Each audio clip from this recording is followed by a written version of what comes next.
Hi, everybody. It's April. I wanted to help some people put a face to the name and help the people who need faces to connect. I am okay with that. And I'm very aware that I probably don't look how I sound, right? But that's okay. I bless your Tuesday.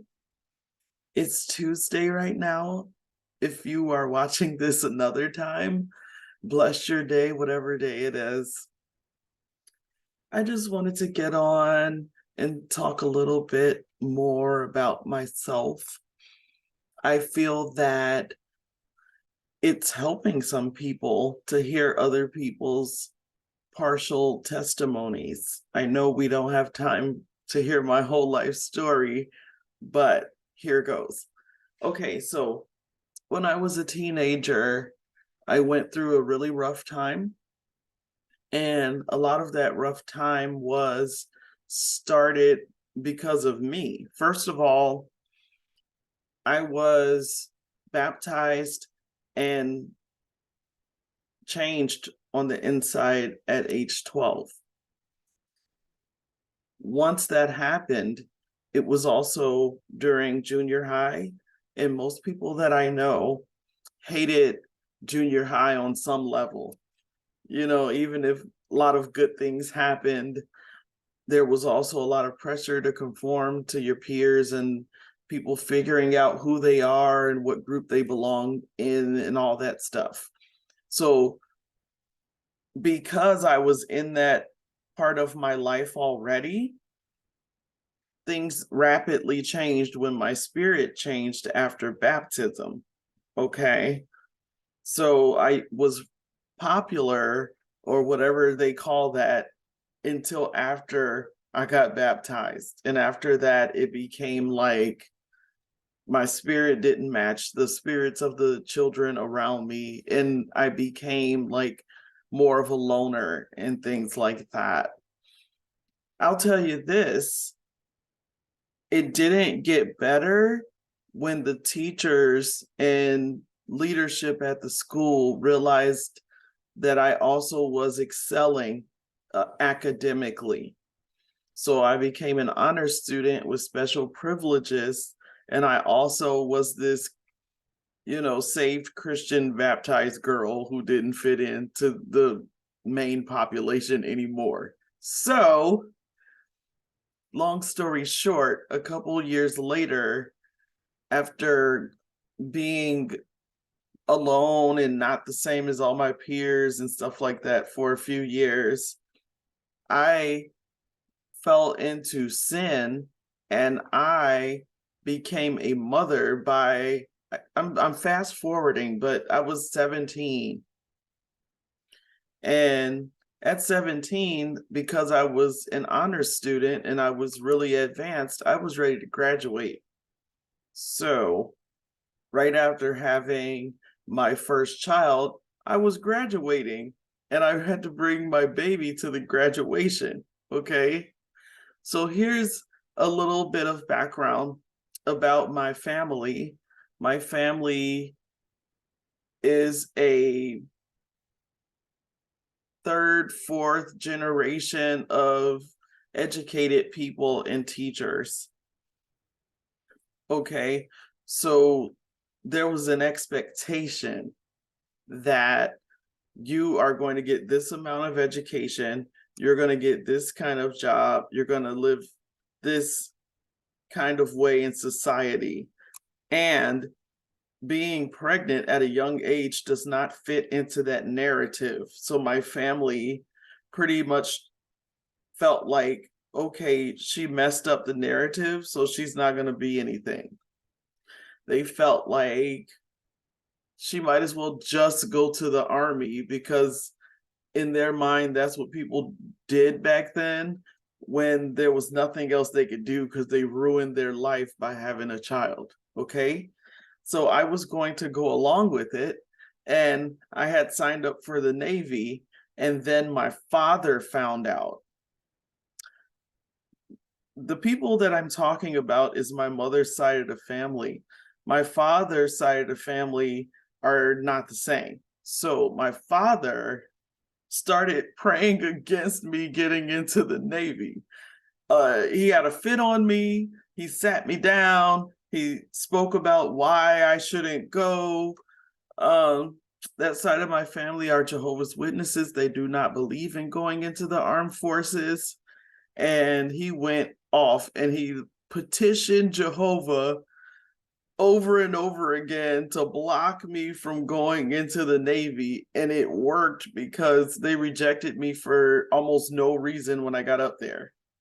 They said I was too fat and I was only 120 pounds. Okay. It didn't make any sense and I couldn't go. So when it happened, I knew it was my father. And I'm smiling now, but I was not smiling then because remember, my family had told me this was my only option for somebody who messed their life up. Okay. So I had to come up with a whole new plan. Long story short, I ended up doing a series of things. I went to Job Corps to get a business clerical certificate, and that's where I learned all the office suites and all that. And, I'm not 20 years old, so this was a long time ago. This was the 1990s, right? And I had the ability to do office work then, okay? I took a lot of odd jobs. I did everything. And the whole time, this baby was strapped to me. I took the baby everywhere that I went, right? And my mom thought that that was good for me. So I would learn that you can't just pop out babies. That's what they would call it. And I think it worked because I did not want any more children until after I got married.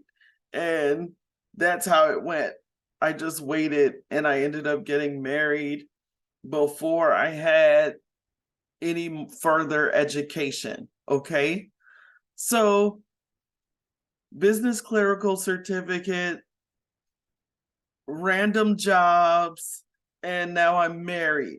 Okay.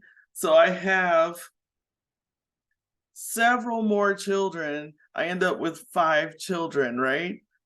And this is God's plan for me. Other people in my family and otherwise thought I was insane. They're like, nobody has that many children these days, and your life is ruined. You'll never be anything that we are, or whatever they were thinking. But I saw it very clearly. And I want to say that part of my testimony for people who need the encouragement because they're seeing things from God that they didn't plan, and it doesn't make sense to them, and it doesn't make sense to anyone that they know. What I saw in my vision was 5, 6, 7 children. And of course, I didn't have 7 children, but I saw this plan, and the children were standing in line in front of a door. Boy, girl, boy, girl, boy, girl, like that. And I said, God, what is that? And he said, these are your children. And I said, I was planning on having 3 children. Like, that's what is going on? And this was after I had my 3rd child. I was very satisfied, happy. I was like, oh, I have my son. I'm so happy. And God is like, I have more children for you. And I cried and cried and cried. I'm like, it's so much already on me. I don't know how I could possibly take care of more children. And I said, God, I don't have the faith for it. I don't have the faith for it. If you want me to have children, it'll have to be a miracle from heaven because I don't even have the faith to stop taking birth control. I can't do it. So God said, okay, I can work with the little faith that you have. And I got pregnant on birth control. Now I have to say that first child, even though I was a teenager, I tried blocking it then. I used a condom and that didn't work. So this is what I'm telling you, that if God wants something to happen, he'll go over and bypass whatever you think you're trying to do, if that's what he wants. Also, he doesn't allow his chosen children to get away with anything like other people can. So you can make one choice or one mistake, and you have to deal with it and pay for it in a way that someone who's not called and chosen wouldn't have to deal with it in the same way, wouldn't get the same punishment or whatever you want to call it. But anyway, I got pregnant on birth control and had to stop after the fact using it, and had 3 more children. Okay. And I'm saying 3, even though I only have 5 children. And I know you guys can add 3 plus 3 is 6, because that last child had a twin and the twin passed away in my belly. Okay. So I have 5. Anyway, being a mom from an early age and staying home for 10 years to care for my children while furthering my education made my character develop in such a way that when things came about later, and when I met other mothers and children and families and things later, I could understand the plight of other moms. I could understand what people went through when they couldn't have life the way that they wanted or the way that they planned it before. And I think that's important, because the strength of character it takes to be a mom, especially a stay-at-home mom, is so wide and so deep. My point is that life is not over because it doesn't fit in a certain box. If you're still here, you still wake up in the morning. Every morning there's a new mercy. Every morning God gives you special grace to get accomplished what he meant for you to accomplish. A typical day when my children were very small, I would wake up at 4 a.m. I would take my husband to work. I would, with all the children in the car, I would drop him off, come back with the children, make breakfast, get us all ready, drop children off to school, go to the workout center with the babies. The babies had a daycare place inside the workout place. I would leave the babies with the daycare worker, work out with the older ladies, because that's pretty much all who was home at 9 a.m. to go work out, right? Stay-at-home moms and older ladies. So I would do that, get the babies back in the car, go pick up my child from preschool, go home, give them a snack, lunch, or whatever, nap time. During nap time, I would clean the house and start dinner, okay? I would have dinner mostly finished by the time they woke up, or prepped by the time they woke up, make the dinner, give them another snack or a bottle or whatever. Did I mention I was also breastfeeding? Okay. So I would breastfeed the baby and get them all ready after they play or whatever to go pick my husband back up from work, bring him back home, sit down with everyone at the table to eat dinner, clean up from dinner time. Now, mind you, they're small, so no one is able to help me. So, and my husband would be like tired from work and just go sit down. Okay. So I would still be changing diapers. I would still be cleaning up after dinner. I would still be making sure everybody's okay for tomorrow.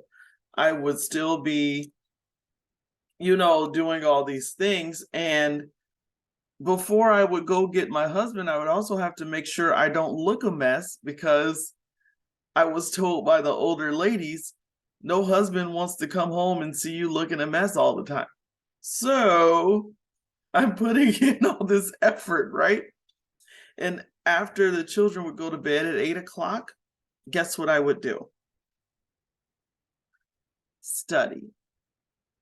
I was studying for my first degree in criminal justice. I would take a mixture of online and in-person classes.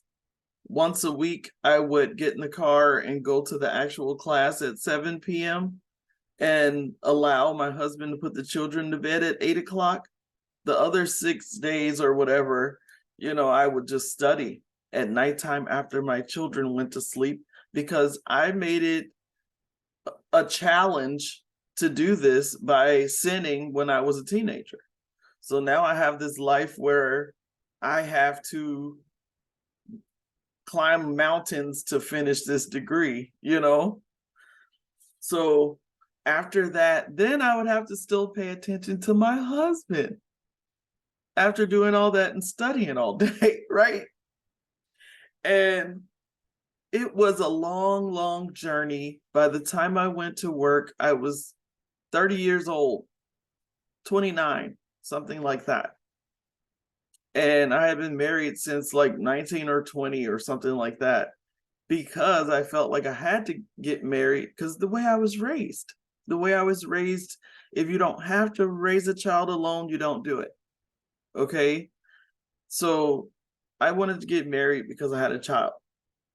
So that's what I did. And it just made it more difficult to finish anything, right? Because I was putting out energy in all these different areas at one time. Long story short, for now, because this is only a snippet of my testimony, I ended up finishing what I started, and eventually seeking God on what to do next, and things worked out the way that they were supposed to. God has taken care of all of us in such a way that we have never spent a day in the car. We've never had to sleep on a park bench. My life was not ruined. I had a whole full marital life with children and everything. And having 5 children did not ruin my life. It enhanced my life. My children are wonderful.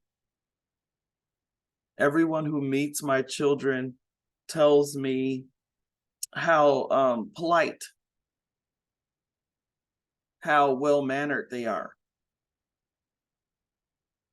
how respectful they are. And I'm not saying that because I just want to brag. I'm saying that because God can take your little faith and turn it into what He wants to turn it into for His glory. I dedicated my children to God when they were infants, and I meant it. They belong to God. And because they belong to God, He has taken care of them and allowed me to take care of them until they're grown. Most of them are grown now. So I wanted to share that with you. If you are in the struggle of being a mom, especially if you're a single mom, it passes. Time passes. Your child grows up so fast. You might as well enjoy your child, because they'll be your biggest blessing. They'll be your biggest supporter. They will show you unconditional love for the most part. Most people love their moms, as long as you're not abusive to them or something like that. It's not funny, but I understand this world has things going on in it sometimes. But if you are good to your child will remember you. And your life is not over you can do whatever God has for you. He'll make sure you are able to do it because it's from Him. How do you know something is from God? Because it's not out of selfish ambition, like in your heart, you just have a passion for this thing and you can't let it go. Like it's in you. It's what you love to do. You enjoy it so much that even if you could do it independently by yourself, even if nobody paid you, you would still do it. It's just part of who you are. That's how you know it's God inspired. And I'm not saying you don't deserve to get paid for what you're passionate about. What I am saying is that's how you know that it's from God, that it's just infused in your personality. It's something you already love to do, and you're probably good at it since you love to do it. And because God gave it to you, right? Whatever it is. I think that's all I should say right now. I will talk to you guys later, and I hope you find the faith and strength and passion to fulfill your calling and destiny in God. Amen. Talk to you later. Bye.